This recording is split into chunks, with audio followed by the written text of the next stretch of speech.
नीमच जिले में रेत माफिया के खिलाफ प्रशासन का डंडा अब तेजी से चलाया जा रहा है।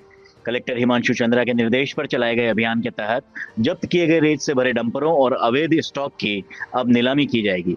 खनिज अधिकारी ने जानकारी दी कि जब्त रेत को आमतौर पर ठेकेदार को दे दिया जाता है, लेकिन नीमच में फिलहाल कोई रेत ठेकेदार नहीं है। मंदसौर में भी ठेका निरस्त हो चुका है। ऐसे में खनिज निगम के जरिए ई नीलामी कर रेत को वितरित किया जाएगा, जिसमें आम नागरिक भी भाग ले सकेंगे। इस कार्रवाई का मकसद रेत के काले कारोबार पर लगाम लगाना है। नीमच में कई जगहों से बिना लाइसेंस के अवैध रेत स्टॉक पकड़े गए हैं। जब्त रेत के मामले में किसी के पास भी वैध रॉयल्टी या भंडारण लाइसेंस नहीं पाया गया। राजस्थान से भारी मात्रा में रेत का अवैध परिवहन अब नीमच की पहचान बनता जा रहा है। ट्रैक्टर्स में जरूरत से ज्यादा रेत भरकर बगैर रॉयल्टी के राज्य की सीमाओं को पार कराया जा रहा है। एक रॉयल्टी में कई ट्रैक्टर रेत यहां पहुंच जाती है। खनिज विभाग और पुलिस की कार्रवाई अधिकांश मामलों में खानापूर्ति बनकर रह जाती है। हैरानी की बात यह है कि कृषि कार्यों के लिए बने ट्रैक्टर अब अवैध रेत तस्करी के मुख्य हथियार बन चुके हैं। ट्रैक्टरों से हो रही ओवरलोड रेत तस्करी न सिर्फ अवैध है, बल्कि यह सुरक्षा और सड़क नियमों का भी खुला उल्लंघन है।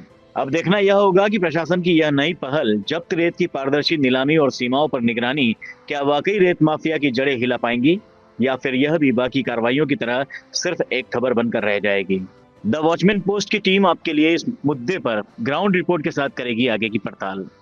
जितनी भी रेत जब्त हुई थी तो उसको नियमानुसार, चूंकि नीमच जिले के अंदर कोई रेत ठेकेदार नहीं है, तो नियम के अंतर्गत जो निकटस्थ जिला होता है वहां के ठेकेदार को रेत लेने के लिए हम लिख सकते हैं। हमने लिखा भी उनको, लेकिन इसी बीच उनका मंदसौर जिले का ठेका भी निरस्त हो गया है। तो ऐसी स्थिति में कोई दूसरा बोलीदार भी उससे नीचे का नहीं होने से अगली प्रक्रिया के अंतर्गत इसको खनिज निगम को इसके ई ऑक्शन के लिए लिखा जा रहा है।